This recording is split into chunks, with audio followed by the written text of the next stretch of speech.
মোহনপুরের স্বর্ণ ব্যবসায়ী স্বপন কামিলা খুন মামলায় বড়সড় সাফল্য পেল পুলিশ। দীর্ঘদিন পলাতক থাকার পর অবশেষে গ্রেপ্তার হলেন রাজগঞ্জের বিডিও প্রশান্ত বর্মন। সোমবার গভীর রাতে নিউ টাউনের দত্তাবাদ এলাকায় বেপরোয়া গাড়ি চালিয়ে এক পথচারীকে ধাক্কা মারার ঘটনায় স্থানীয় বাসিন্দাদের হাতে ধরা পড়েন তিনি। পরে ইকো পার্ক থানার পুলিশ তাকে আটক করে। উল্লেখ্য, গত বছরের 29 অক্টোবর সাঁতরাগাছি খালপাড়া এলাকা থেকে উদ্ধার হয় মোহনপুরের বাসিন্দা স্বর্ণ ব্যবসায়ী স্বপন কামিলার ক্ষতবিক্ষত দেহ। অভিযোগ, সোনা চুরির সন্দেহে তাকে অপহরণ করে বেধড়ক মারধর করা হয়, পরে খালের ধারে দেহ ফেলে দেওয়া হয়। ঘটনা তদন্তে সিসিটিভি ফুটেজ, প্রত্যক্ষদর্শীদের বয়ান এবং ধৃতদের জেরায় উঠে আসে একাধিক গুরুত্বপূর্ণ তথ্য। তদন্তে এই মামলার অন্যতম মূল অভিযুক্ত হিসেবে নাম সামনে আসে প্রশান্ত বর্মনের।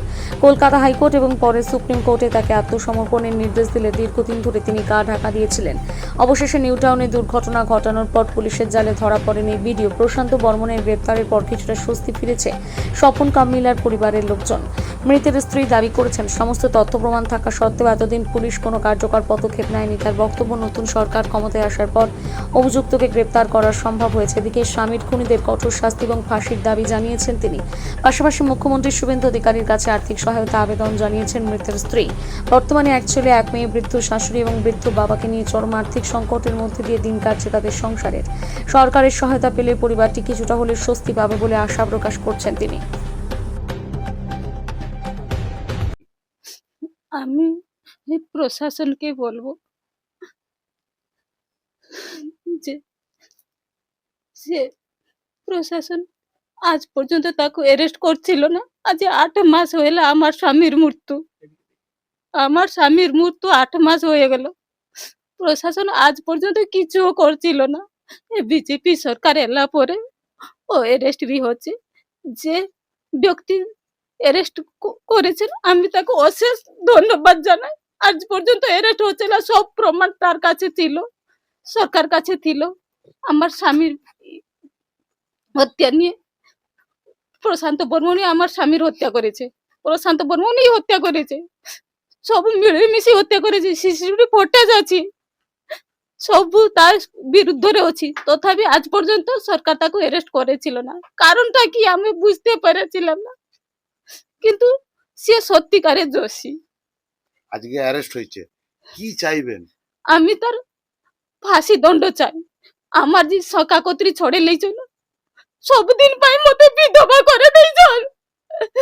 ସେଇଥିପାଇଁ ମୁଁ ଚାହୁଁଛି ତାକୁ ফাঁসি দিতে চাই। আমি গরিবদের মানুষ, আমি তো তার সঙ্গে লড়াই করতে পারবো না। সরকার লড়াই করছে। সরকারকে কি আর্জি জানাবেন? সরকারকে কি বলবেন?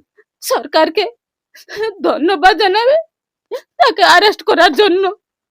আর জনেমি তাকে কঠোর শাস্তি দেখি কেହି জন্মରୁ ସେ ଜେଲ ନ ବାରାଇ ସବୁଦିନ ପାଇଁ ସେ ଜେଲ ରହିତେ ପରେ ତାପରେ ফাঁসি দণ্ড ତାକୁ ସରକାର ଦଣ୍ଡିତ କରନ୍ତୁ। ମୋର এইটা শাস্তি, ମୋର ইচ্ছা এইটা। আপনার নাম? আমার নাম মমতা কামিলা, আমার স্বামীর নাম স্বপন কামিলা। আমি বহুত কষ্টে আছি, বহুত দুঃখে আছি। আমার কথা বুঝতে কেউ আসেনি আমার ঘর করতে আজ পর্যন্ত। আমি বহুত কষ্টে আছি। মোর ছুয়া দুটিয়া, মোর ছেলে, আমার মেয়ে, শাশু শ্বশুরକୁ নেকি বহুত কষ্ট হচ্ছে। ঘর আমি খেতেই পাচ্ছি না, আমার ঘর নাই, দ্বার নাই, ছাদ নাই। আমি বহুত কষ্ট লোকদার মজুরি করি মু চলুছি। এ সরকার মো কথা বুঝু। শুভেন্দু অধিকারী, প্রশান্ত বর্মনକୁ সারা জীবন কঠোর